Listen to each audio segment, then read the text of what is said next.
4:45 ginigising ko na yung aking apo kasi pag dating ng alas 5 pa kainin ko siya kasi kung gagising ko siya ng 5 na past, naku matagal pa yan kasi tingnan mo naman yung kumain, ang tagal, nagmumuni-muni pa siya kumain, ang tagal din yan sa CR maligo. Ayan, napakaano ng batang yan, napakatagal kumilos, ang bagal-bagal kumilos niya. Ayan, nagbe-medyas na nga lang yan, naabot pa yan ng ilang minuto. Ayan, ang binibihisan ko na siya ng uniforme. Ayan, pagkatapos po yan ng uniforme, yan pa naman pong isbibihis ko sa kanya.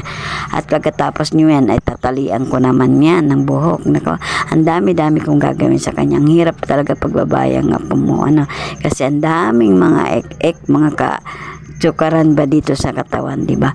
Pupulbuhan mo pa yan, lalagyan pa yan konting wisik-wisik na pabango-babango para medyo mag-amoy-amoy bango naman siya. Ayan, grade 4 na po yung batang yan. Ayan.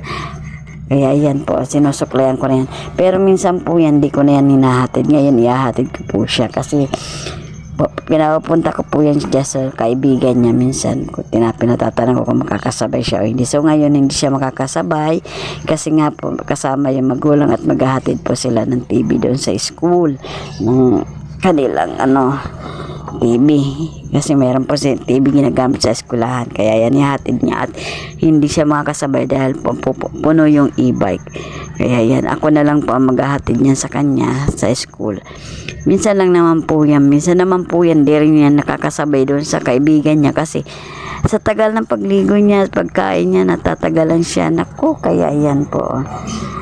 Mabagal kumilos. Kaya yan, nandun kami, naglalakad na po kami niya, papuntang sa eskwelahan po yan. Ayan, nasa may gate na po kami ng school. Ayan, sabay-sabay na mga Ang pasok po niya ay 5:45. Ayan.